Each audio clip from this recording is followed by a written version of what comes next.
Bonjour à toutes et tous. Bienvenue dans ce café débat du jeudi 16 novembre. Nous allons parler aujourd'hui de l'approche psychosociale dans les projets avec trois interventions de représentants et représentantes de nos organisations membres. L'idée de ce café débat est venue aussi avec les résultats d'une démarche de capitalisation de l'organisation Omoana, dont Adrien vous parlera tout à l'heure, et pour lesquels ils ont abouti à une publication justement sur des méthodes et des méthodologies qui sont en lien avec cette approche, et pour pouvoir les partager dans le sein du réseau de la FJC. On a voulu aussi avoir d'autres témoignages et c'est construit comme ça ce café débat pour lequel nous sommes réunis aujourd'hui. Donc, on est très content d'accueillir trois personnes, si j'arrive à avancer. Voilà. Donc là, vous avez le programme. On commencera avec Aude Martenot, secrétaire générale de la centrale sanitaire suisse romande. Ensuite, un témoignage d'Adrien Genoux, fondateur de l'organisation Omoana. Et finalement, l'expérience du SECODEV à travers Anne Simon, secrétaire générale du SECODEV. Donc, trois éclairages différents, expériences de projet sur le terrain avec des partenaires et trois peut-être approches dans ce domaine du psychosocial dans les projets.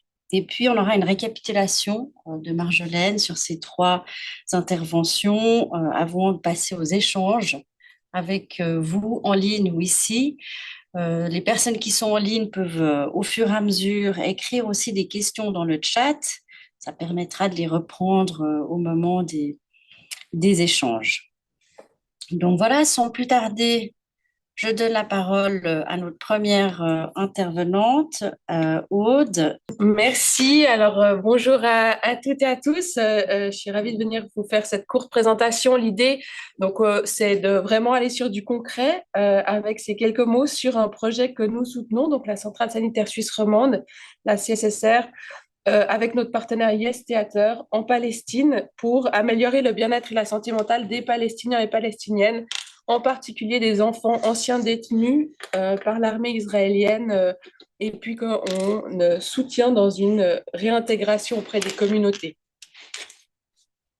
Alors, en deux mots pour celles et ceux qui ne connaîtraient pas la centrale sanitaire suisse romande, la CSSR, on a plutôt des projets qui se situent habituellement en Amérique latine et qui touchent certes à toutes les formes de l'accès à la santé, mais avec plutôt des projets orientés sur la santé maternelle et reproductive, bien que pas uniquement. Pourtant, aujourd'hui, c'est vraiment sur notre unique projet qui se situe en Palestine que je vais vous présenter et qui traite de la santé mentale et d'une approche psychosociale pour répondre aux besoins de soins face à un manque d'encadrement et de soutien médical sur place.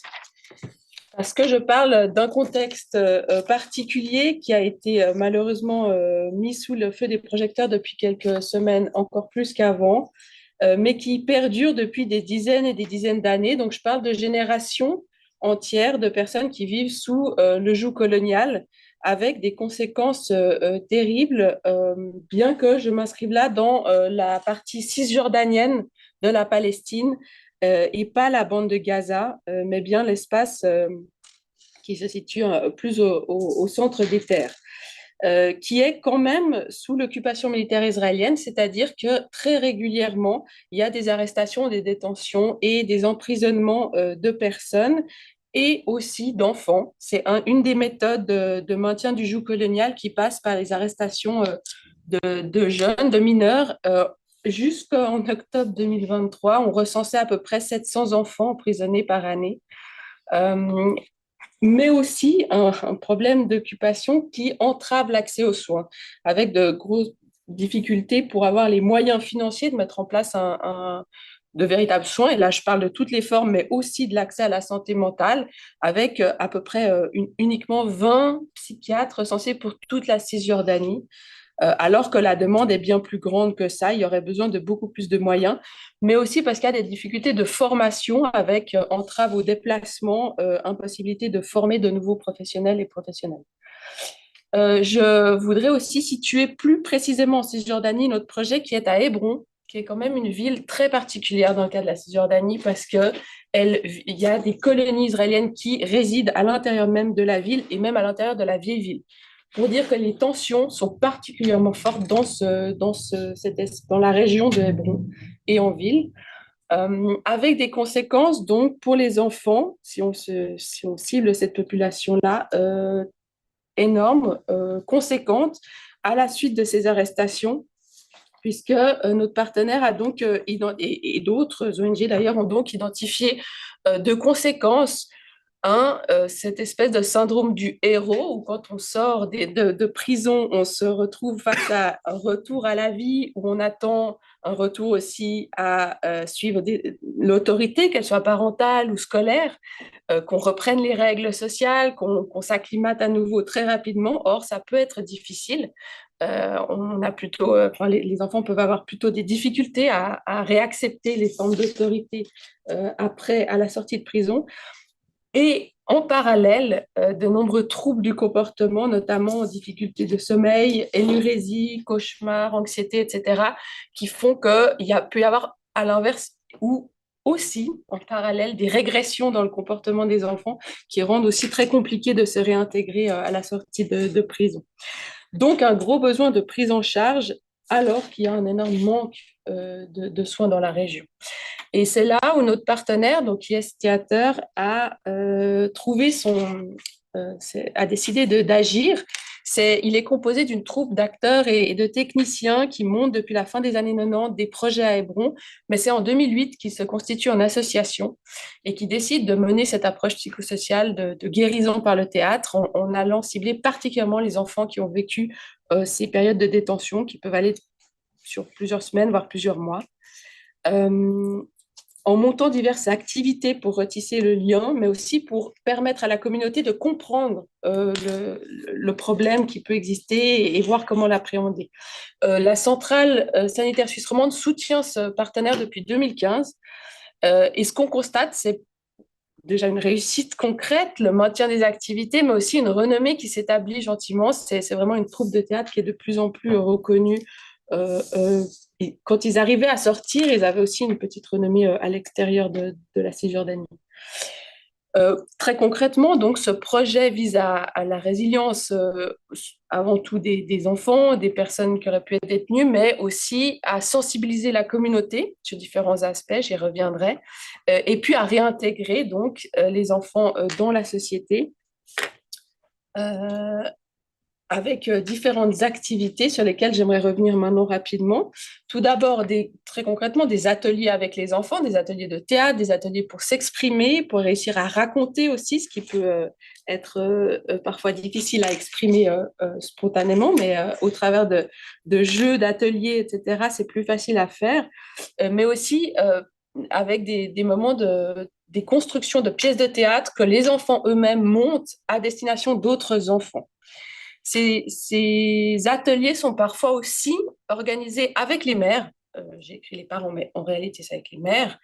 Des moments où il y a une mixité de présence de parents-enfants pour justement renforcer ce lien et permettre de se comprendre à nouveau. Comme je le disais, il y a volonté d'établir aussi un lien avec la communauté, donc des pièces qui sont montées par les enfants à destination d'écoles, de classes qui viennent les regarder, mais aussi d'acteurs professionnels qui montent des pièces à destination de la communauté plus largement et qui se permettent de parfois juste monter des pièces de théâtre avec des histoires, mais aussi des fois de traiter de sujets de société actuels et de challenger et de permettre de discuter. Là, il y avait toute la question du genre qui a été mise en avant sur cette pièce que j'avais vue en 2018 quand j'étais sur place. Tout un travail de notre partenaire, c'est aussi de renforcer les capacités de son équipe. Je vous le disais au début, c'était quelques acteurs professionnels. Ils ont décidé de former des troupes de thérapeutes, dramathérapeutes et depuis plusieurs années, c'est une quinzaine de personnes qui ont suivi ces formations, qui sont maintenant à même d'animer les ateliers, d'intervenir dans les écoles, de jouer des pièces, mais aussi de repérer les situations d'enfants qui auraient besoin de plus de suivi que ces ateliers, qui auraient besoin d'être pris en charge en particulier, qui nécessitent des soins. Et depuis 3 ans maintenant, il y a une psychologue qui travaille à IS Theater et qui fait ce suivi plus particulier, qui, outre participer aussi aux ateliers, fait un suivi plus particulier pour les enfants qui en auraient besoin quand il le faut, et qui se fait aussi référer des enfants repérés par d'autres ONG dans la région. Ce qui permet vraiment de montrer aussi que notre partenaire commence à être reconnu pour toutes ses capacités par d'autres ONG aussi internationales. Vu qu'il y a aussi peu de moyens dans la région, c'est un des rares espaces qui est connu pour offrir ce suivi social. Et puis, dans la dernière phase du projet qui a débuté en 2021, il y a une réflexion qui a été menée sur l'élargissement et sur l'approche dans les écoles, en offrant des ateliers cette fois en prenant des classes entières. Et ça a deux raisons. La première, c'est parce que ce projet a été pensé à la suite de toute la période Covid qui a créé un gros surplus d'anxiété dans ces populations qui étaient déjà avec une santé mentale affectée. Donc, cette volonté de plus largement traiter cette anxiété, d'aller voir la population en général, donc c'était une manière d'ouvrir les portes en grand, mais c'était aussi une manière d'intégrer mieux le fait de travailler avec des filles qui avaient été anciennes détenues. Et ça, c'est l'aspect genre que j'ai encore pas expliqué, mais c'est vrai que autant pour les garçons, le fait d'avoir été détenu et d'en sortir, je vous disais, il y a ce syndrome du héros, on est survivant de quelque chose et on est reconnu en tant que tel d'avoir survécu à quelque chose de difficile. Pour les filles, c'est presque impossible de dire si elles ont été détenues, puisqu'elles auraient des conséquences de discrimination beaucoup trop grandes. On ne sait pas ce qui se passe dans ces geôles, on ne va certainement pas laisser entendre qu'il a pu se passer quelque chose, et encore moins de le dire pour ne pas soulever le moindre soupçon. Donc, savoir que telle ou telle fille a été détenue ou pas n'est pas possible, et faire des ateliers avec des filles anciennes détenues serait trop stigmatisant. Donc, la technique qui a été pensée par notre partenaire, c'est vraiment d'avoir des ateliers en prenant tout le monde, en ne stigmatisant personne, mais en s'assurant que dans ce cadre-là, on arrive à intégrer un maximum de personnes qui auraient été victimes de détention et à leur offrir des espaces de résilience malgré tout.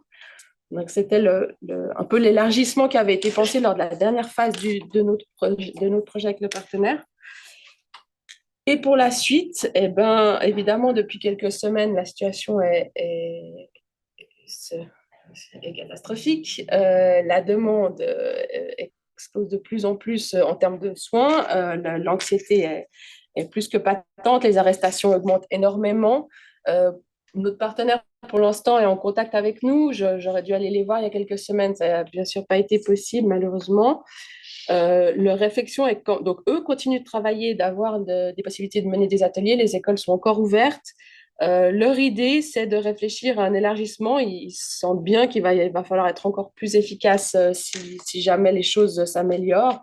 Et donc, leur envie, c'est de continuer ce projet, de réfléchir avec ces 15 thérapeutes formés maintenant à est-ce qu'il y aurait moyen d'aller peut-être plus loin que juste à Hébron. Et puis réfléchir ces prochains mois pour voir ce qui pourrait être fait et être utile à toute la population sur place. Voilà. Merci beaucoup. Merci Aude. Je vous propose de voir les trois interventions à la suite. C'est vrai que c'est peut-être un peu frustrant si on a déjà des questions, mais voilà, je vous invite à les garder, les noter. Et puis à la fin, on aura les échanges pour les trois. Voilà, donc la parole à Adrien de Moana. Bonjour, donc merci de me recevoir dans ce café débat. Donc au Moana, nous on travaille en Ouganda et en Irak. On a commencé d'abord en Ouganda et récemment on a commencé à travailler aussi en Irak.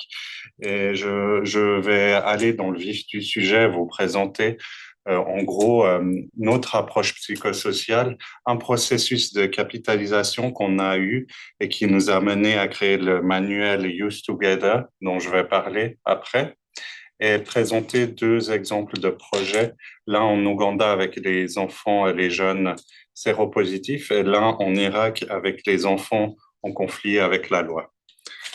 Donc, pour nous, bah, l'approche psychosociale, elle vise vraiment à renforcer les capacités des individus à prendre soin d'eux et, et des autres, afin que la résilience à l'échelle individuelle et collective soit optimisée. Donc, si on regarde, je, là, je, Arrive en bas avec la flèche. c'est bon. C'est bon. Donc, je, je suis juste. Voilà. OK, donc si on essaye vraiment de travailler à différents niveaux, donc au niveau individuel, familial, institutionnel et communautaire, pour que les enfants et les jeunes ils puissent renforcer leurs compétences, mais aussi que leur entourage aussi renforce leur capacité à les soutenir. Donc, ça a un effet euh, sur le soutien qu'ils ont entre eux, sur l'entraide au niveau de ces enfants et de leur environnement. Donc, on essaye vraiment de promouvoir les liens sociaux. Donc, ça comprend en grande partie les relations avec les pères. Quand je dis les pères, bien sûr, pas père-mère, mais les pères, les enfants qui sont dans la même situation qu'eux. Parce que dans des situations vraiment difficiles, c'est essentiel de pouvoir avoir des contacts avec des gens qui nous comprennent, enfin, pour eux qui les comprennent. Donc, par exemple, les jeunes séropositifs ont des groupes de soutien avec d'autres jeunes séropositifs et ainsi de suite. Promouvoir l'estime de soi, le sentiment d'être utile, promouvoir la confiance en les autres, la capacité à se projeter dans l'avenir. Si on parle par exemple des enfants séropositifs qui sont acquis, l'on dit qu'ils n'ont pas d'avenir, qu'ils vont mourir, c'est parfois difficile de se projeter. Ou des jeunes qui sont en détention pour 5, 15, 10, 15 ans, aussi la capacité à se projeter est limitée. Donc il y a vraiment un travail à faire là-dessus. Promouvoir un sentiment de sécurité. Le sentiment de sécurité, bien sûr, il est relatif dans certains contextes, notamment en Irak, où parfois bah, c'est légitime de ne pas avoir ce sentiment, mais on essaie quand même de travailler là-dessus de manière réaliste pour qu'ils puissent avoir une certaine stabilité qui puisse les aider à avancer.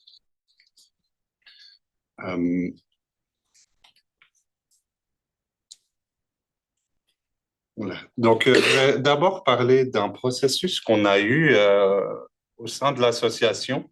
En fait, on a en Ouganda plusieurs partenaires qui travaillent avec des populations différentes, notamment, je l'ai dit, des enfants affectés par le sida, mais aussi d'autres affectés par les conflits, notamment ceux qui ont été aussi enrôlés comme enfants soldats. Euh, et parmi ces partenaires, on a vraiment des compétences de travailleurs sociaux qui ont travaillé sur la résilience de ces enfants, de ces jeunes, pour leur donner ce qu'on peut appeler des compétences de vie. Donc, c'est-à-dire des compétences psychosociales. Si j'aime bien le formuler comme ça, c'est un peu pour les aider à être en paix avec eux-mêmes pour être ensuite en paix avec les autres. Donc, c'est vraiment développer des compétences sur la gestion des émotions, la connaissance de soi, la communication et ensuite aussi sur travailler sur les mécanismes de violence qu'il y a dans la jeunesse, dans la population en général, partout. Là, dans ce cas-là, c'était en Ouganda, mais ce serait applicable dans d'autres pays, partout en fait. C'est par exemple comprendre les mécanismes qui font qu'on a des biais cognitifs, les généralisations, les clichés, et ce genre de choses. C'est des mécanismes qu'on a tous, mais que si on en prend conscience, on peut toujours un peu se remettre en question dans nos comportements. Donc, on a des sessions très interactives avec des jeux, des discussions pour ces jeunes et qu'on a créées avec les partenaires. Donc, on avait à peu près une vingtaine de travailleurs sociaux avec qui on a travaillé sur des sessions très spécifiques. L'un a fait communication, l'un a fait gestion des émotions, l'autre a fait réseaux sociaux, l'autre a fait discrimination. Et après, on a créé des fiches et on a fait un atelier avec des travailleurs sociaux et aussi des anciens bénéficiaires pour travailler sur ces sessions. Et on a aussi ajouté un élément de théâtre forum, c'est-à-dire qu'ils peuvent adresser ces thématiques de manière interactive. Donc, ça a mené à la création d'un manuel qui s'appelle Youth Together, qui a justement ces sessions psychosociales et avec un élément de théâtre forum que j'ai ici. J'ai quatre versions imprimées pour ceux qui les veulent. Je peux aussi partager en version électronique. Donc, merci à la l'AIGC qui a permis ce processus qui était vraiment intéressant et constructif. Donc, merci pour ça. Euh, donc, je vais venir un peu parler maintenant plus précisément de deux projets brièvement. Ici, je vais commencer avec notre projet auprès des jeunes qui sont nés avec le VIH. Donc, les enfants et les jeunes nés avec le VIH en Ouganda, on s'entend, il y en a beaucoup qui sont traités normalement, qui ont des familles qui s'en occupent et qui ont leur traitement, mais il y a une partie d'entre eux qui sont négligés et qui, du coup, sont en mauvaise santé. Donc, c'est-à-dire ils auraient l'accès aux thérapies, aux trithérapies, mais du fait de la négligence et du manque d'envie de certains membres de leur famille, ils sont négligés. Donc, nous, on s'adresse vraiment à cette population avec notre partenaire St. Francis Healthcare Services. Et du coup, la thématique sociale est plus importante même que la thématique sanitaire si on veut vraiment adresser ce problème. Bien sûr, la thématique sanitaire est importante, mais le point d'entrée pour régler la solution, c'est d'aborder le côté social. C'est-à-dire qu'on a par exemple des parents qui sont encore en vie, qui ont ces enfants avec eux, mais vu que les parents eux-mêmes sont dans le déni du fait qu'ils ont le VIH, ils sont dans le déni que leur enfant a le VIH, par exemple. Ou peut-être les parents sont morts, on a un oncle qui voit l'enfant, pour lui, l'enfant symbolise cette maladie, donc il a un rejet de l'enfant parce que pour lui, il représente cette maladie qui a tué son père ou sa mère. Euh, on a ensuite l'enfant, du coup, qui est aussi souvent, s'il est mal informé, qui est lui-même dans le déni de son statut sérologique, comme ses parents ou les membres de sa famille. Et on a aussi des enfants, ça c'est vraiment une situation qu'on a eue dans le cadre du projet, c'est que la trithérapie en Ouganda, elle est accessible depuis une dizaine d'années. Du coup, avant, les enfants mouraient avant l'adolescence, mais maintenant qu'ils arrivent au stade de l'adolescence, ils ont tous les problèmes que d'autres jeunes ont à l'adolescence, la perte de repères, enfin la construction d'une identité et ce genre de choses, la relation à leur famille qui change, eh ben, le fait qu'ils se posent leurs questions sur leur sexualité, sur plein de choses. Est-ce que je pourrais avoir des enfants?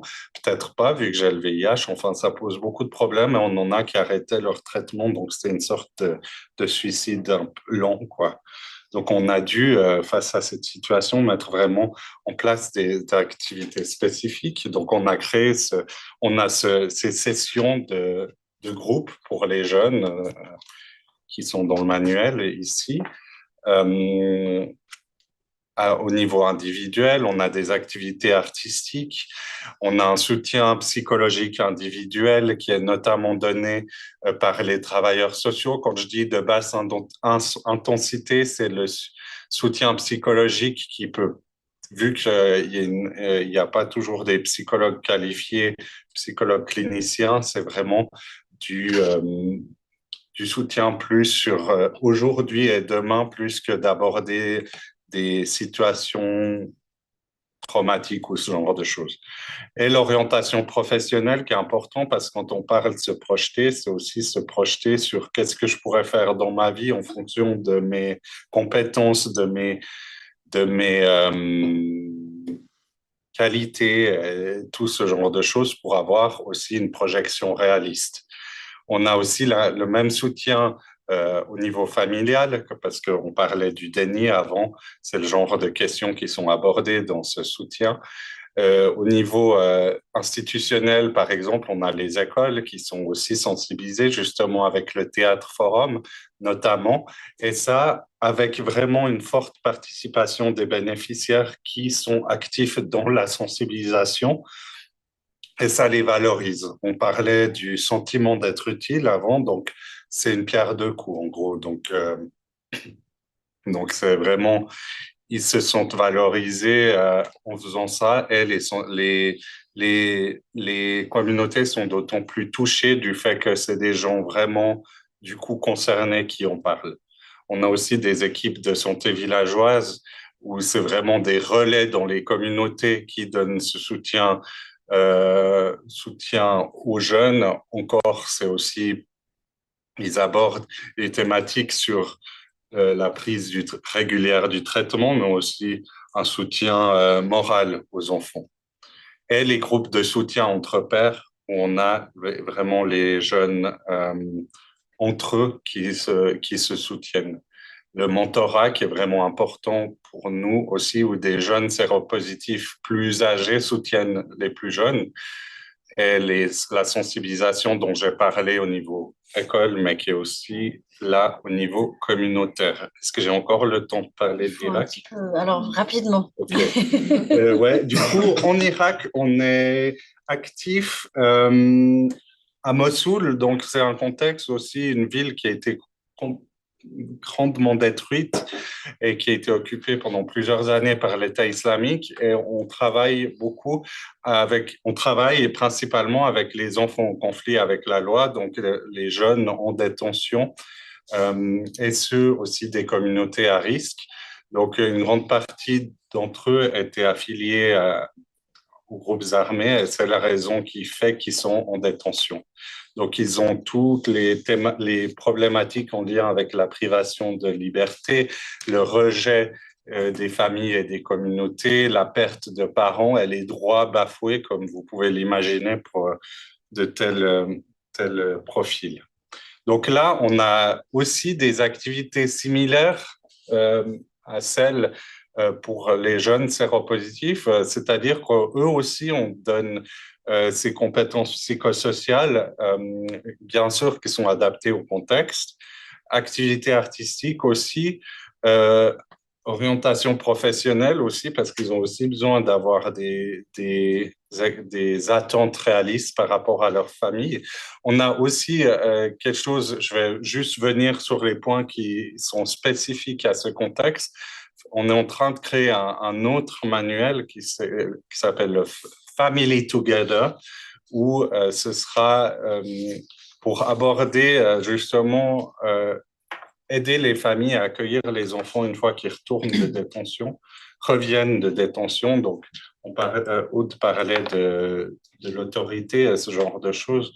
Et donc, il y a cette thématique d'aider les familles, comment elles vont aider les enfants quand ils reviennent après la détention avec tout le bagage qu'ils ont. Au niveau institutionnel, ce qui est intéressant aussi, c'est on a dans les prisons, vu que nous on a un accès quand même aux prisons, mais de manière limitée, qui est aussi des ressources sur place. Donc on forme des jeunes pour être des focal points, c'est PSS focal point pour soutenir leurs pairs tout en prenant en considération, bien sûr, qu'ils ne pourront pas être psy, mais un soutien de base entre pairs, entre les jeunes, et aussi la formation des gardes et des travailleurs sociaux sur tout ce qui est discipline positive et ce genre d'approche. Et pour finir, au niveau communautaire, aussi cette éducation psychosociale et des activités artistiques des jeunes où après ils pourront faire des activités gérées par les jeunes des communautés qui visent à promouvoir la paix dans la communauté, mais et du coup la réintégration des jeunes en conflit avec la loi. Voilà. Merci à vous pour votre attention.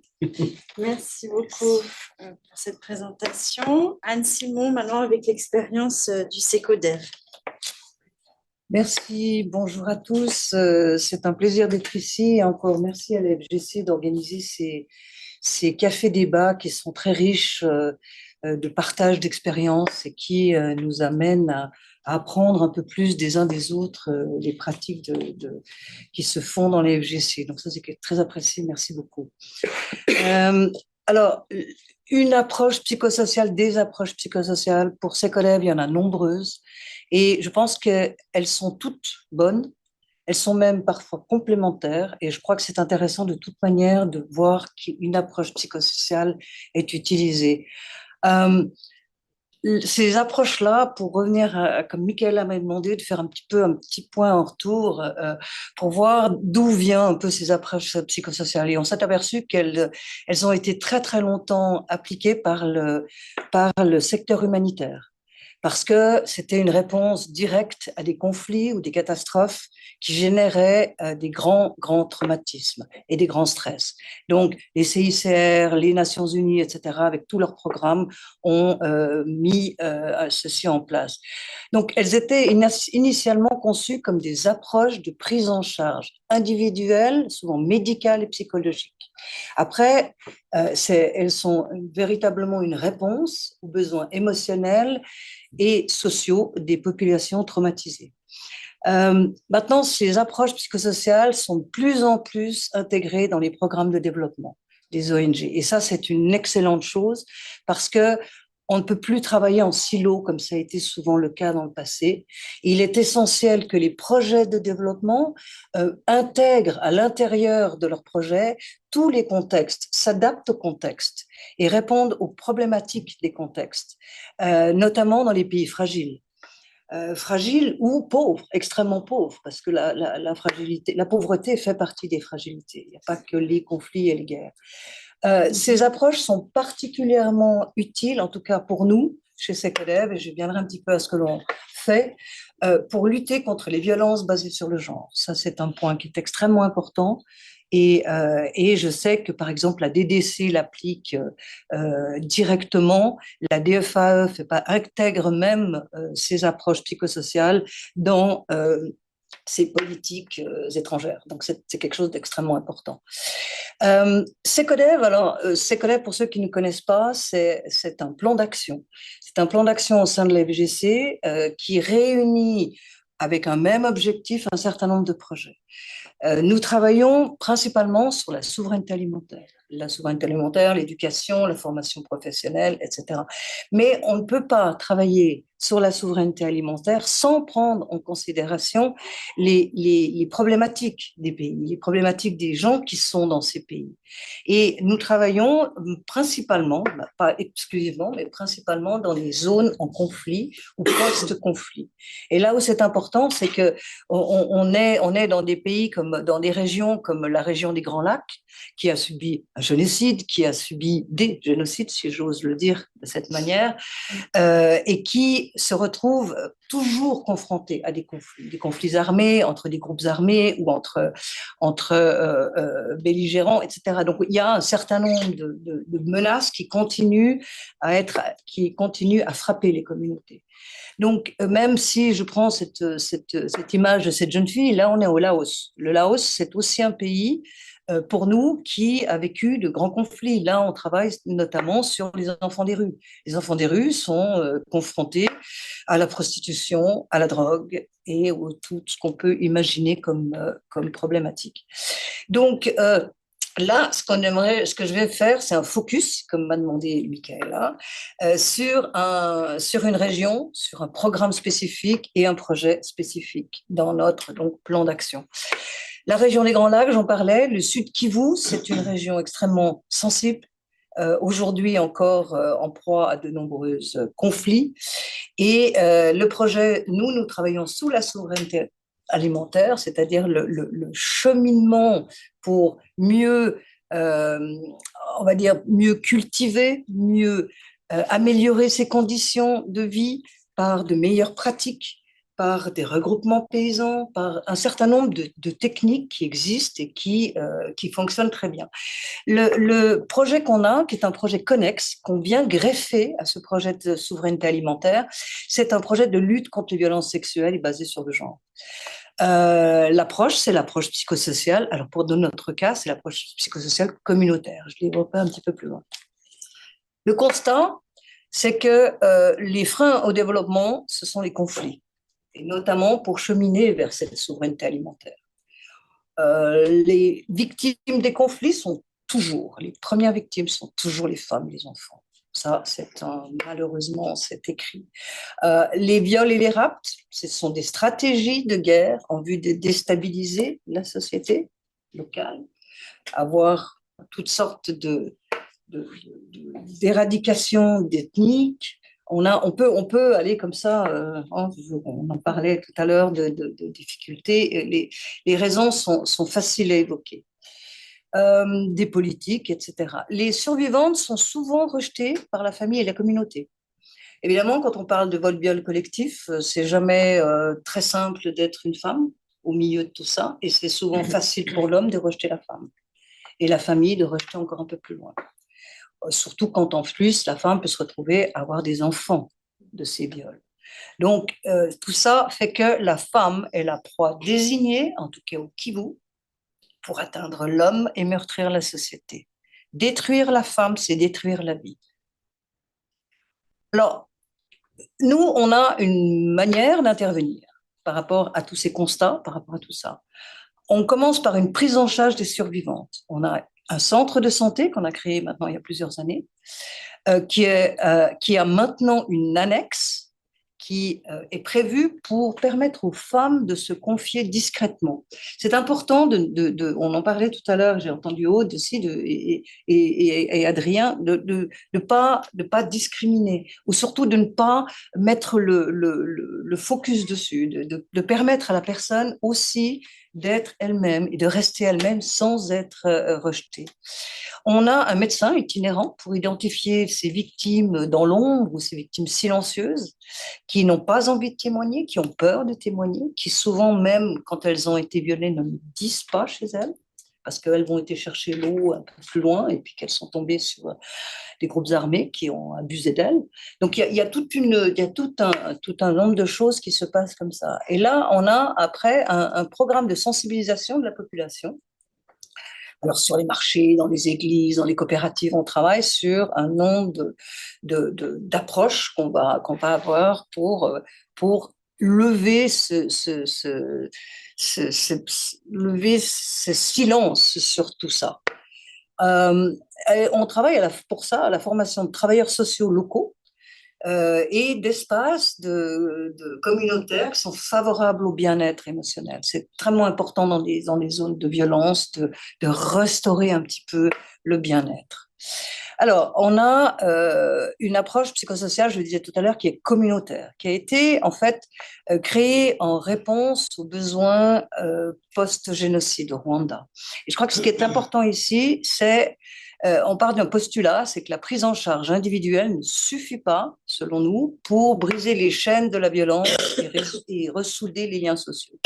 Donc, partant de cette idée-là, l'approche qu'on appellera approche psychosociale communautaire, elle permet d'assurer une protection des femmes survivantes, mais aussi de lutter contre la stigmatisation, on en parlait tout à l'heure, et l'exclusion sociale. Il n'y a rien de pire que l'exclure. Et le tout, ça se passe en collaboration avec les communautés et les familles.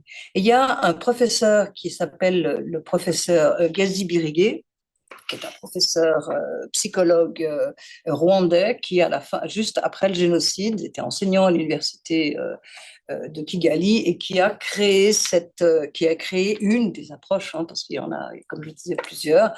Et lui, il part du principe que l'approche psychosociale communautaire est unique en sa particularité à permettre à toute la communauté, et c'est le mot le plus important, de guérir ensemble. Parce qu'il n'y a pas une victime seule. Toute la famille est victime, toute la communauté est victime, au bout du compte.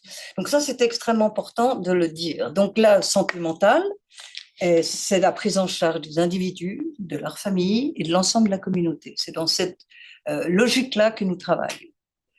Bien sûr, protéger et améliorer la santé mentale de la population. Et c'est aussi reconnaître sa capacité de résilience et de guérison ensemble. Je crois que ça, c'est le plus important. Alors, ça passe par un processus qui est souvent long, qui est de réintégration sociale, d'abord de la victime, la survivante de violence.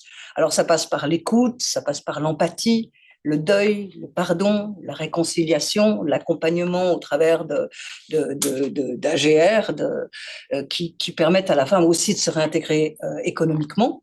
Et puis, alors ça va beaucoup plus loin, hein, j'ai mis 3 petits points, mais on parle aussi de lutter contre l'impunité de ceux qui commettent ces crimes. Ça passe par la reconnaissance juridique. Donc, ça va beaucoup plus loin que ça, mais je crois que c'est important de mettre le doigt quand même là-dessus. Alors, on travaille sur la transformation des normes sociales en menant avec la communauté une réflexion sur le rôle des hommes, parce qu'il faut déjà comprendre que l'homme, au départ, quand il est dans des conflits comme ça, l'homme, le petit paysan qui nourrit sa famille, qui travaille dans les champs, c'est aussi une victime. Donc, il est important de ne pas stigmatiser et de ne pas se tromper. Le genre, c'est aussi une façon d'aborder les choses, mais l'homme, lorsqu'il y est convié, est ravi de travailler sur la problématique. Et les masculinités positives sont importantes. Dès lors qu'on invite l'homme dans sa communauté à prendre lui aussi sa responsabilité, il la prend avec grand plaisir. Il va peut-être pas aller se battre, parce qu'il ne peut pas le faire forcément contre des groupes armés. Mais là, il va se battre pour la réintégration de la femme. Et ça, on s'aperçoit dans nos programmes que c'est là qu'on arrive à reconstruire cette résilience. Et là, c'est là qu'elle arrive, la résilience individuelle, mais également collective. Ça, je pense que c'est extrêmement important. Pour nous, transformer les communautés, l'idée de ces collègues, c'est de transformer les communautés blessées en communautés actives et solidaires. Cette approche, alors la DDC la reconnaît comme la Suisse, donc la reconnaît comme l'importance du bien-être émotionnel pour la stabilité et la résilience des communautés, mais également, et ça c'est important, pour le renforcement de la paix. Parce que lorsqu'une communauté n'est pas seulement victime, mais qu'elle reprend confiance, qu'elle reprend sa place, toute sa place, eh bien la paix a beaucoup plus de chances de réussir et de vaincre contre ce mal. Voilà, moi je vous montre encore une ou deux images ici. Ça, c'est un programme qu'on a au Rwanda, qui n'a rien à voir avec autant de violence qu'on a en RDC, mais on travaille sur l'harmonie familiale. Par exemple, ici, c'est du théâtre communautaire. Vous voyez qu'on a quand même, on arrive à réunir jusqu'à 3000 personnes dans les collines, hein, qui viennent pour écouter. C'est du théâtre. On a créé une pièce, par exemple, sur la violence, sur l'alcool, sur la manière dont les enfants ne sont plus suivis, sur l'argent qui est dilapidé. Donc, et c'est des pièces qui sont souvent très, très drôles en plus. Hein, et les populations adorent et se livrent ensuite et accepte de faire ce travail sur l'harmonie familiale et pour vaincre cette violence domestique.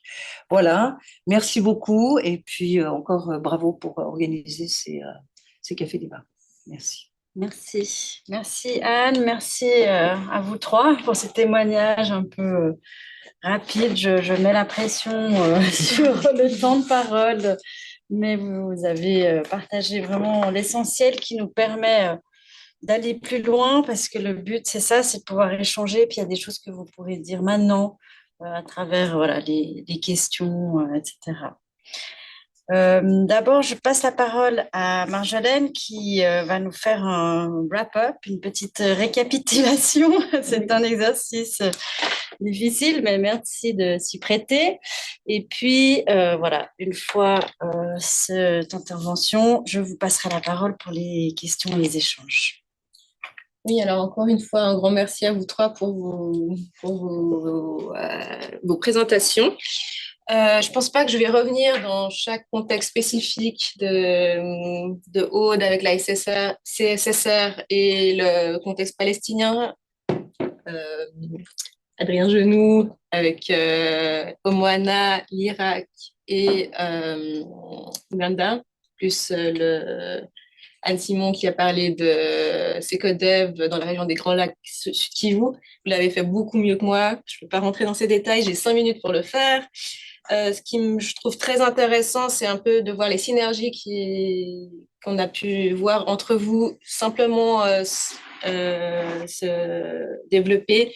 L'aspect indissociable entre les soins médicaux et l'approche psychosociale, que ce soit avec le VIH ou bien quand vous partez d'une approche communautaire. Vous avez aussi parlé d'approche individuelle, familiale et communautaire. Il y a un lien intrinsèque entre le bien-être émotionnel et le renforcement de la paix. Ça, c'est transversal dans tous vos contextes. Il y a aussi l'aspect genre et les rôles des masculinités. Vous avez parlé aussi de la femme, des violences basées sur le genre, le rôle aussi familial des mères. Je me réjouis de voir la suite de ce projet aussi et de voir comment ça va être développé.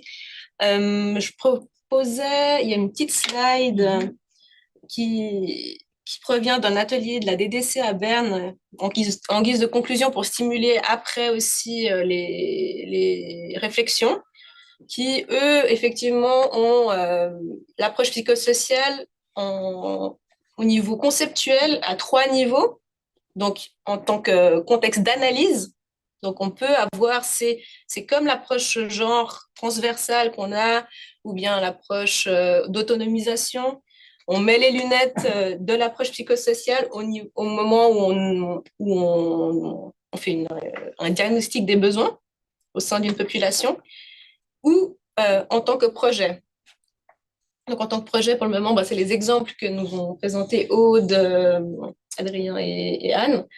Mais on a vu que c'était pas. Donc, on peut voir que l'approche psychosociale est un projet en soi. Ça peut être un projet en soi, mais ça peut aussi être un processus d'analyse. Puis après, il y a encore un autre niveau, c'est le niveau institutionnel, la culture institutionnelle de l'organisation.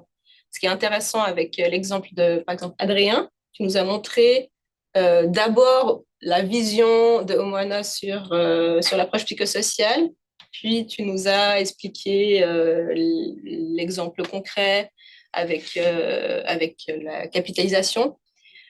Il n'y a pas de haut en bas ou bas en haut. L'approche psychosociale, elle est transversale et elle peut arriver par différentes portes d'entrée. Et puis, c'est là où je pense que ça peut être aussi intéressant de voir avec les différents participants quelle porte d'entrée vous avez pour l'approche psychosociale, quelle définition vous en avez. Et voilà. Merci, ça nous fait une transition pour continuer ces échanges, la discussion. Si vous avez des questions, peut-être même déjà à adresser à nos 3 intervenants, intervenantes, peut-être qu'on peut regarder aussi si quelque chose a été mis dans le chat. Je n'ai pas l'impression.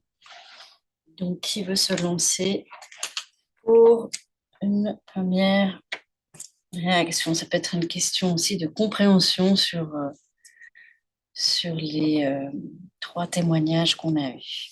Je suis Nadia Oulavi, je travaille au service de la solidarité internationale à l'État de Genève. Et j'avais une question sur les projets en Palestine par rapport à quand vous travaillez, j'imagine, un réseau avec d'autres organisations, surtout celles qui s'occupent des enfants qui sont en prison, des avocats qui gèrent les cas des enfants en prison et qu'après ils sortent, donc pour savoir quels enfants sont sortis, qui a besoin de soins. Est-ce que vous travaillez un réseau comme ça avec certaines organisations? Aude, oui, oui. Non, alors, ils travaillent en réseau avec les autres ONG qui sont dans la région de Cisjordanie, qu'elles soient palestiniennes ou internationales. Mais en fait, les centres de détention, si j'ai bien compris, sont en Israël. Et donc, de toute façon, il n'y a pas de moyen d'aller. Donc, c'est tout le travail qui est fait à la sorte, enfin voilà, dans les communautés qui est fait. C'est pas, y a pas de lien à ma connaissance active dans le cadre légal ou juridique. Oui, non, c'est pour savoir En tout cas, de notre si, partenaire. qui ont plus d'informations des enfants qui sortent, qui auraient besoin d'un accompagnement psychosocial pour qu'ils puissent être référés vers chez vous. Dans ce sens-là, s'il y avait un lien avec, pas au niveau juridique, mais plutôt au niveau Ouais, des mais référencements. ce genre d'information n'est pas accessible. En fait, c'est dans les communautés qui savent C'est que ça. tout d'un coup des enfants sont absents ou qu'ils sont de nouveau là. Mais il n'y a d'accord. pas d'information. Donc, c'est les communautés qui vous réfèrent. Exactement. C'est en tout cas comme ça que notre partenaire fonctionne et est très implanté dans la région et du coup, voilà, elle devient gentiment incontournable pour suivre, avoir les informations et puis se transmettre avec d'autres ONG, mais ça reste à la base dans les communautés. Ouais. Merci. On a une question en ligne d'Olivier Grobet de Terre des Hommes Suisse. Est-ce qu'Adrien peut préciser d'exemples concrets de low intensity counseling, exemple dans le sens de pratique? Alors, low intensity counseling, il y a plusieurs approches. En Ouganda, ça fait longtemps que, vu que le sida était vraiment très présent à un moment, dans les années 90, c'était 30% de la population qui était atteinte. Il y a eu vraiment un effort du gouvernement et des acteurs de la société civile pour vraiment y répondre. Et à ce moment-là, il y a eu beaucoup de gens qui ont été formés à ce qu'ils appelaient sur place le counseling. Et puis, mais c'était le counseling, c'était assez vague. Donc, c'est vraiment du coup de l'aide psychologique de basse intensité. Et puis après, vous faites du très bon travail, je pense, mais c'est pas forcément spécifié sur une approche plus spécifique parce que, par exemple, maintenant, on a l'OMS qui a fait une approche qui s'appelle Problem Management Plus. C'est ce on n'a pas encore commencé, mais c'est ce qu'on veut utiliser en Irak. Après, il y a d'autres approches, notamment il y a des formations à la Haute École de travail social sur ce qu'on appelle l'approche centrée solution. Donc ça, c'est une approche aussi qui va dans ce sens-là. Nous, dans nos activités générales, vu que moi j'ai fait une formation là-dessus, je mets des éléments là-dessus de cette approche dans nos pratiques, même de groupe. Voilà. Maintenant, donc pour revenir sur l'Ouganda, nous on a aussi un autre projet, mais là c'est pas du low intensity, c'est vraiment de la psychologie où on traite les traumatismes, où là c'est la narrative exposure therapy, où là c'est vraiment pour traiter le stress post-traumatique. Mais pour le low intensity, donc en Ouganda, c'est du basic counseling, comme ils disent là-bas. Et puis en Irak, ce qu'on va apprendre, c'est le PM+, mais on n'a pas encore commencé. Oui, volontiers. Alors, Thomas Rodriguez, je fais partie de l'équipe santé de l'association Enfants du Monde. Et, j'ai une question qui fait lien avec la précédente question et qui sera peut-être destinée en premier lieu à la représentante de la centrale sanitaire suisse, mais auquel peut-être les autres participants et participantes pourront répondre. Il s'agit en fait j'ai entendu dans votre présentation que vous aviez commencé des activités avec la dramathérapie, mais vous n'aviez pas encore de psychologue à ce moment-là, et qu'elle est intervenue après dans le programme. Et donc, ma question était comment vous faisiez pour gérer les cas quand ils étaient dépistés et qu'il y avait l'absence de ces professionnels qui ont un niveau un petit peu plus haut que le conseil de basse intensité, et savoir si effectivement, pour une association, c'est possible et pertinent de se lancer dans des activités psychosociales communautaires sans avoir une possibilité de référer à un psychologue parce que sur le terrain, les gens ne sont pas formés ou parce que même l'association en interne n'a pas cette compétence assez spécifique et spécialisée.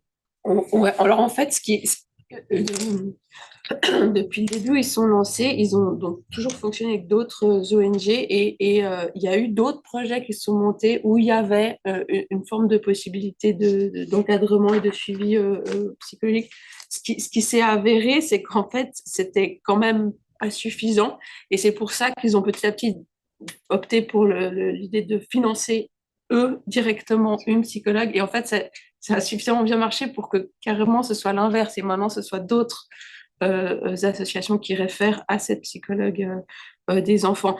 À part ça, il y a un hôpital psychiatrique 1 sur toute la Cisjordanie à Bethléem, donc si besoin, voilà, c'est quand même accessible. Et il y a quelques professionnels, c'est juste que pas du tout assez, et puis qu'il faut voilà, aller chercher. Mais c'est vrai qu'il y a ce fonctionnement où au début, ils espéraient pouvoir référer à d'autres, et en fait, il y a eu un renversement parce qu'ils ont constaté que ça ne suivait pas, quoi. Mais je pense que ça a toujours été dans l'idée qu'il y avait besoin d'un suivi médical parfois, plus que juste cet encadrement d'art-thérapie communautaire.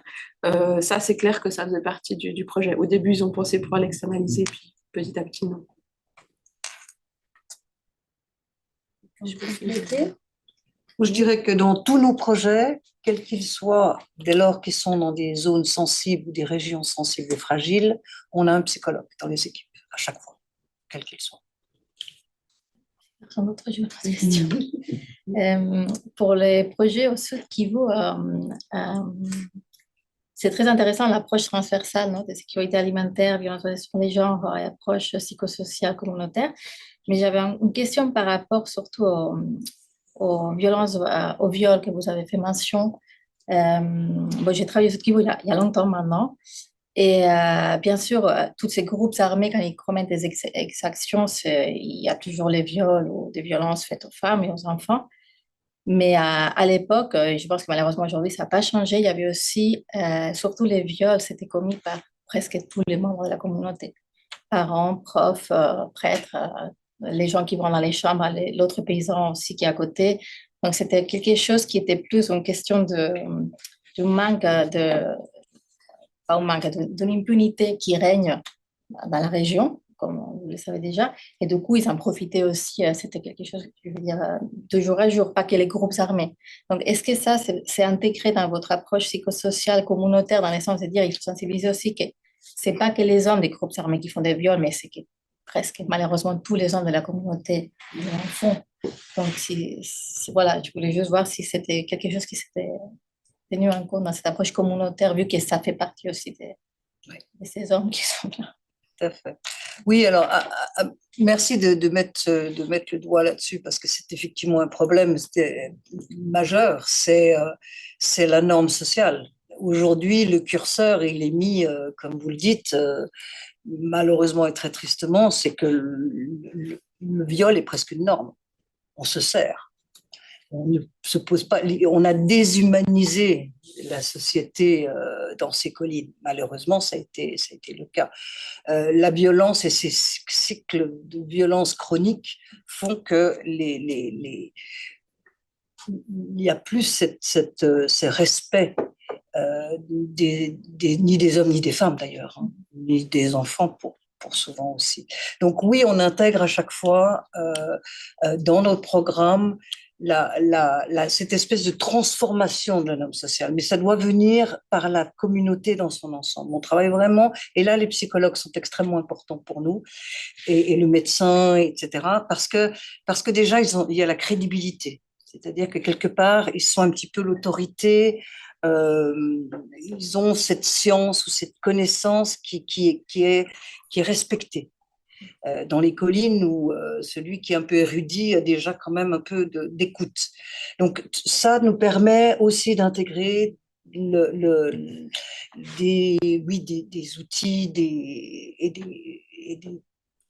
des enfin, c'est pas des formations, mais de la sensibilisation sur le respect déjà des uns des autres, sur la souffrance qu'occasionne un viol, hein, même à l'intérieur des communautés. Et comme on le fait au Rwanda, les viols sont dans les couples, hein, sont domestiques, hein, la violence domestique est terrible.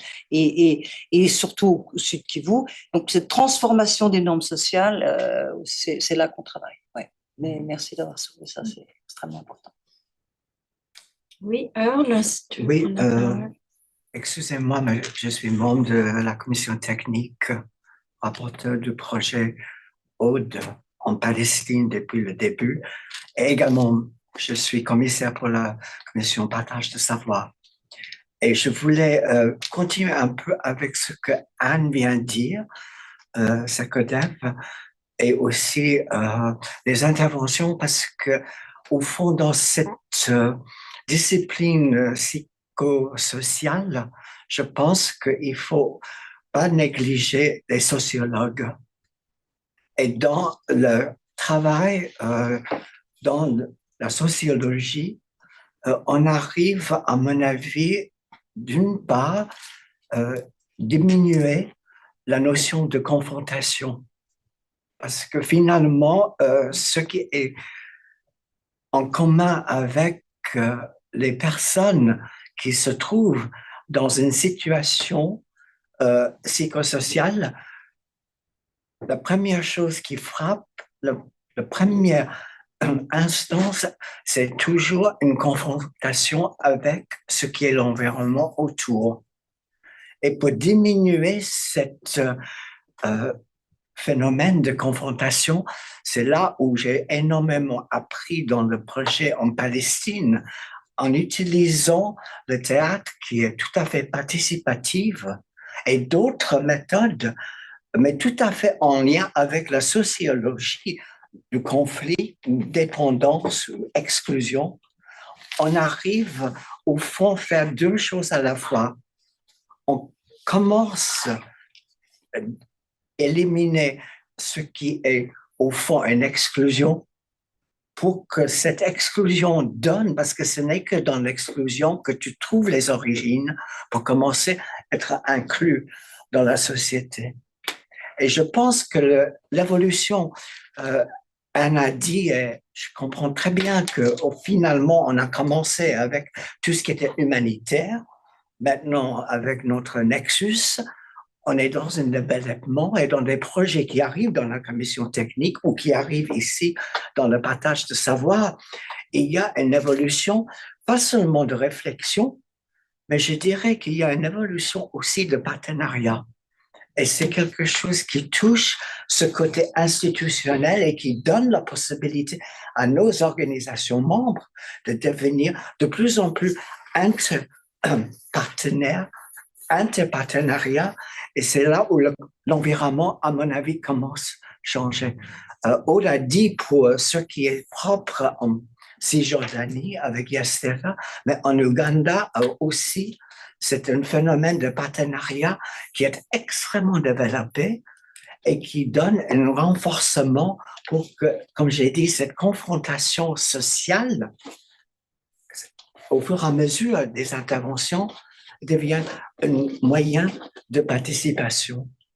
Donc, je voulais juste, soi-disant, faire ce commentaire parce que je trouve que notre séance est particulièrement importante aussi dans notre propre culture, société, et aussi avec ce phénomène qui finalement, le psychologue a sa place, mais je trouve que le sociologue ou la sociologue a d'autant raison d'être. Merci pour ce témoignage, Earl. Si vous voulez réagir. Non, mais je pense que c'est très intéressant d'effectivement voir on parle de social, de psychosocial. Effectivement, la partie sociologique est extrêmement importante. Et on essaye, hein, c'est jamais très simple non plus quand on a un partenaire de choisir déjà de travailler avec un partenaire qui a la capacité de comprendre le contexte, de comprendre l'environnement.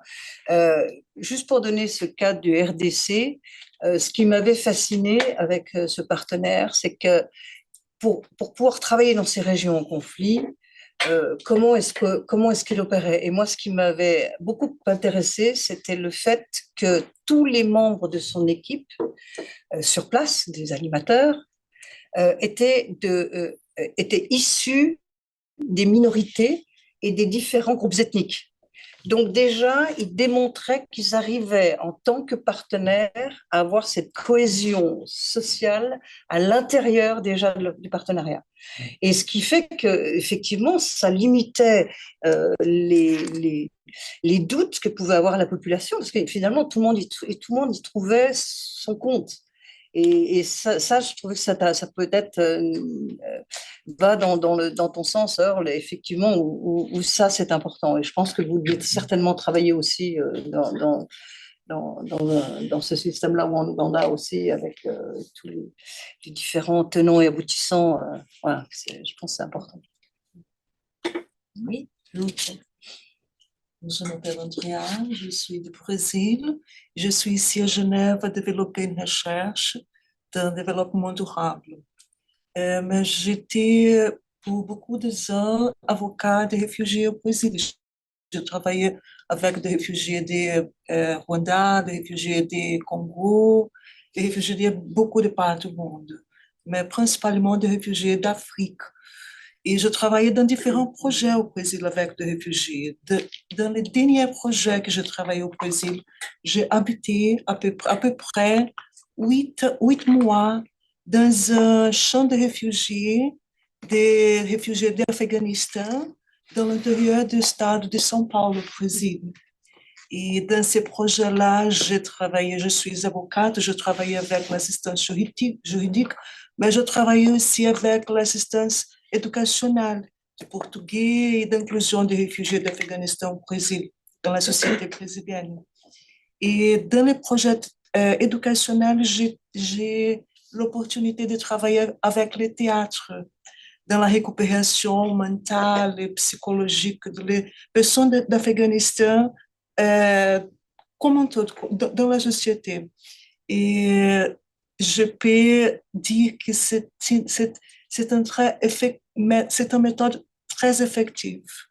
C'est une méthode, je pense, qui est plus rapide de la récupération psychosociale de la personne que les méthodes éducationnelles simplement.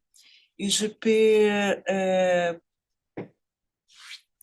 pardonnez-moi pour mon français qui n'est pas si courant, mais je peux dire que dans ces 8 mois, de toutes les méthodes que j'ai testées avec les réfugiés là-bas, les méthodes du théâtre, c'était les méthodes qui font les personnes se développer plus rapide et qui faisaient les personnes, les réfugiés, se sentir plus libres, plus ouvertes pour parler de ces problèmes après développer les sessions de théâtre, les sessions de dramaturgie. C'est ça. Merci. Et j'habite ici, dans ce building, à la deuxième étage, pour ça que je vis dans les sites qu'il y aura ce type de débat. Là, je pense juste il faut que je vais connaître la Fédération genevoise de coopération. Et pour moi, c'est un grand plaisir d'être ici. Vos présentations, c'était pour moi très, très bonne. Et j'ai l'intention d'être bénévolat dans quelques projets de la Fédération parce que pour moi, c'est un plaisir de travailler avec ces choses-là. Merci beaucoup. Merci pour le témoignage. Oui. Du coup, je rebondis sur ce témoignage parce qu'effectivement, on voit que le théâtre, c'est un lien entre vos 3 présentations. On le retrouve dans vos trois expériences. Et du coup, c'est vrai que le théâtre, c'est souvent aussi un outil qu'on utilise dans les projets de santé pour faire de la sensibilisation. Mais là, pour avoir un peu une dimension plus psychosociale et à peut-être toucher plus cette dramathérapie, est-ce qu'il y a peut-être des outils qu'on pourrait utiliser, nous, en tant qu'association, pour investir ce champ-là?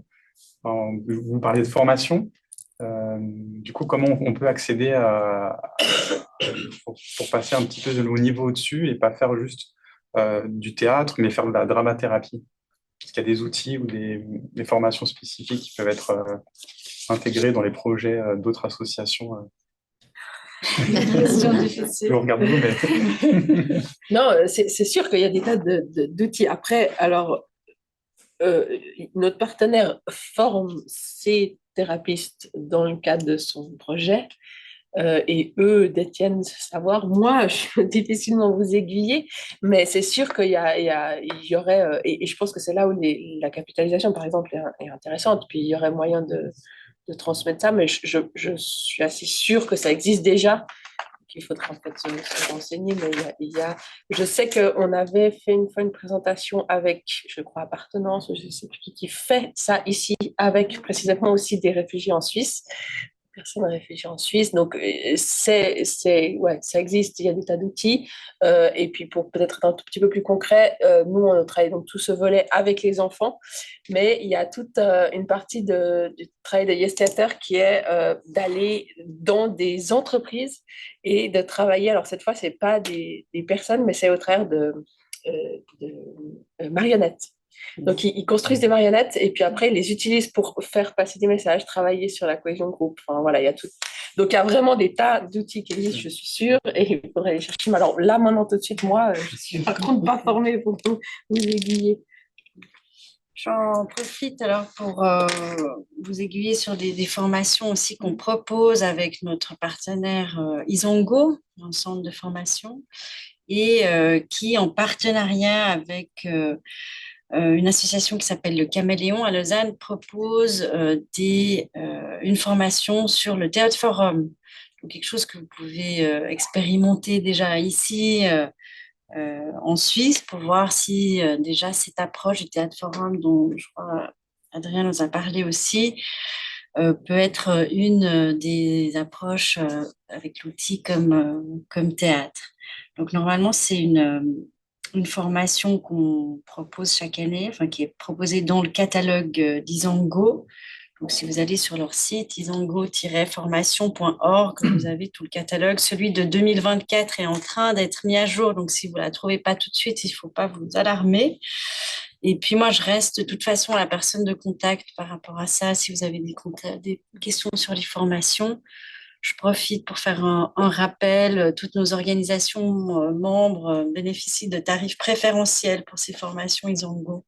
Donc, je vous encourage vraiment à aller voir sur leur site. Peut-être que je peux ajouter un petit voilà. point, surtout sur la façon dont nous, on est arrivés au théâtre. Parce qu'en fait, notre métier, c'est vraiment pas du tout le théâtre ou ces approches psychosociales. L'origine, c'est vraiment la formation agroécologique, l'accompagnement des populations vers mieux cultiver, mieux vivre. Donc, mais par contre, c'est justement parce qu'on s'est aperçu qu'on avait des lacunes, des moments où certains de nos projets n'atteignaient pas leurs résultats. Et là, on s'est dit, comment est-ce qu'il faut faire? Et c'est là qu'on s'est aperçu qu'on a identifié les problèmes, par exemple, de la violence domestique au Rwanda. Et c'est comme ça qu'on s'est aperçu que dans les familles, il y avait des problèmes. Et là, on a trouvé une troupe, on a cherché, on a trouvé une troupe professionnelle rwandaise qui s'est mis à développer une pièce de théâtre qui était en lien donc avec l'alcool, avec l'utilisation, avec la violence, avec tout ça. Et une fois que ça a été fait, ils ont reproduit plusieurs de ces troupes eux-mêmes. Et puis ils tournent parce que c'est des bénévoles, mais c'est des bénévoles en plus. Hein. Mais ils sont passionnés par communiquer. Parce que dans cette région, les Grands Lacs, en tout cas, je pense que vous y travaillez aussi, certainement, c'est une culture même que la poésie, le théâtre, ce sont des arts comme ça qui libèrent la parole et qui va aider à penser des peines ou à diffuser des problématiques et des éventuelles solutions. Et là, on s'est aperçu qu'il y avait dans chaque école, ou dans chaque village, ou dans chaque colline, il y avait des clubs. Et là, on s'est dit, on va surfer sur ces clubs qui sont des clubs de lecture, des clubs de théâtre, dans les écoles, hein. Et on a vu que ça avait pris mais une mayonnaise incroyable, hein. C'était où finalement chaque petite, dans la région où on était, chaque village organisait, bon, ça passait souvent par les diocèses, hein, pour aider au travers de prêtres ou, qui venaient donner un petit coup de main ou qui amenaient la troupe de théâtre ou qui amenaient. Et puis ça créé après, il y avait des concours. Ça s'est mis à se faire, mais naturellement, hein, c'est même pas dans le projet. Des concours entre les écoles, entre les classes de petites troupes de théâtre, de pièces de théâtre. Donc voilà, ça c'est juste que des fois, de lancer quelque chose, ça se fait tout seul. Alors après, là maintenant, on est sur un programme qui sera plus national au Rwanda, où on va probablement, c'est la télévision nationale est venue nous voir et nous a demandé si on pouvait élargir un petit peu, donc ils sont venus filmer, et puis maintenant, on est en train de voir avec les différents gouverneurs, les provinces, comment est-ce qu'on peut amener ça un peu plus loin. Voilà. Mais pour un budget, je souligne quand même, c'est important, de 35 000 francs. On a lancé tout ce théâtre. Donc, ce n'est pas des fonds qui sont nécessaires. Voilà, on reste, nous, dans notre métier, mais c'est des petites choses comme ça qui nous ont permis d'avancer, pour donner un peu la méthodologie. Aussi, oui, bien sûr. Au niveau théâtre, pour nous, maintenant, on utilise vraiment beaucoup ça. Et puis, on n'appelle pas ça thérapie, mais on sait que c'est un effet thérapeutique, disons. Et dans cette optique-là, moi, ce que je peux conseiller, elle a parlé du théâtre forum. Il y a effectivement le Caméléon. Et je trouve que si on est vraiment intéressé par le théâtre forum, c'est intéressant de voir aussi de plusieurs sources de formation. Et il y a aussi le théâtre de l'opprimé à Paris où il y a des stages d'une semaine qui sont aussi bien. Et puis, je pense qu'il y a aussi des formations qui s'appelleront pas thérapie, mais qui peuvent être vraiment intéressantes. Par exemple, les stages de clown, par exemple. Travailler sur le clown, on travaille beaucoup sur le lâcher-prise. Donc, il y a beaucoup d'exercices qui sont vraiment intéressants. Aussi le masque, parce qu'à travers le masque, on parle aussi d'identité. Et ça, c'est vraiment interculturel, le masque. C'est vraiment quelque chose qu'il y a eu dans toutes les cultures pour aborder depuis des millénaires, je pense, enfin depuis très longtemps en tout cas. Il y a le masque, l'impro aussi. Moi, j'aimerais beaucoup faire, il faudra que je trouve un formateur, mais faire de l'impro en Irak, parce que le théâtre qui est en Irak, par exemple, il n'y a pas beaucoup, ça a beaucoup été détruit par tout ce qui est culturel, par le fondamentalisme religieux, mais l'impro, ça travaille sur l'imagination, et quand on travaille l'imagination, on peut voir un monde meilleur, on peut parler de paix de manière plus ouverte, donc l'impro aussi. Donc, des disciplines comme ça qui peuvent être vraiment utiles, et que si on tape, en général, le plus facile, c'est de trouver à Paris. Après, des fois, il y a aussi ici, mais ouais, l'impro, le masque, le clown, je pense que c'est des bonnes pistes pour avoir des outils très pratiques que même si on n'est pas thérapeute, on peut utiliser et qui ont un effet thérapeutique. Ces pratiques-là sont très intéressantes et certainement avec de très bonnes conclusions. Mais comment on fait quand on vit dans un circuit, un monde où on est totalement sous domination, sous contrôle des fondamentalistes qui sont complètement opposés justement à ces pratiques culturelles. Nous, enfin, je suis un représentant de ASVD qui est devenu aujourd'hui SwissDev, ne serait-ce que le fait d'avoir changé le nom de l'association Amis Suisse Village Dogon en une autre appellation est une forme justement de réponse justement à la stigmatisation, à l'opposition qui peut exister entre les différentes communautés, surtout Peul et Dogon, dans nos zones qui se font la guerre depuis 2012. Et le fait d'avoir une appellation, une organisation qui s'appelle juste Association Amis Suisse Village Dogon, alors que nous partageons l'espace avec des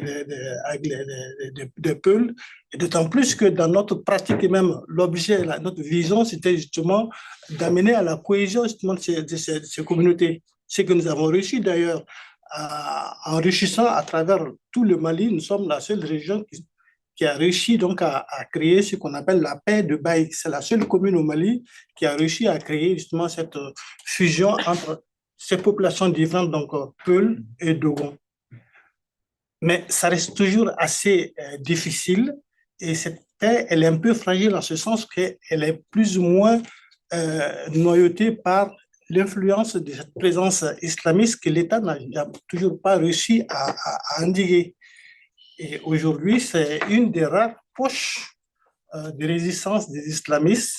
J'ai appris il y a juste 2 semaines que l'armée a fait une intervention, ils ont éliminé un certain nombre grâce justement à cette nouvelle fusion entre les armées de 3 pays, l'agence des États du Sahel, qui font que bon, aucune organisation terroriste ne peut s'éclipser, passer d'un pays à l'autre sans être prise en étau. C'est un avantage, mais ça reste, après 12 ans d'occupation, les mentalités sont encore très présentes et il est difficile d'engager quoi que ce soit. Toutes ces activités dont vous parlez, nous les avions. La structure Dogon est une société qui est en fait festive.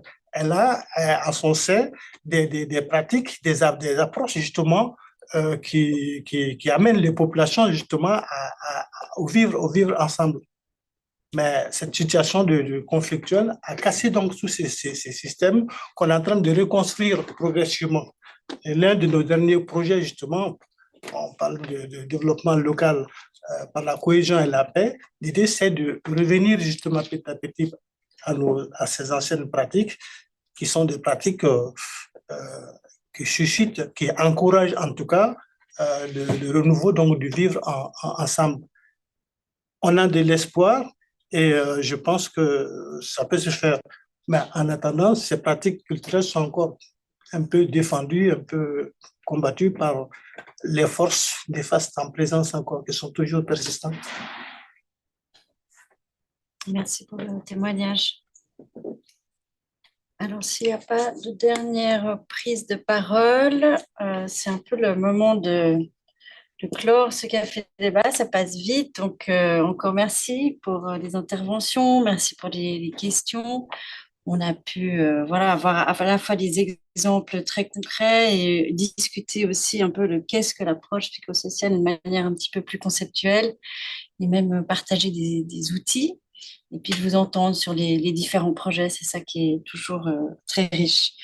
Donc voilà, je clôt ce café débat. Je vous donne un rendez-vous l'année prochaine. On n'aura plus de café débat cette année, mais continuez à nous suivre pour le prochain qui aura lieu en 2024. Merci. C'est pour les interventions.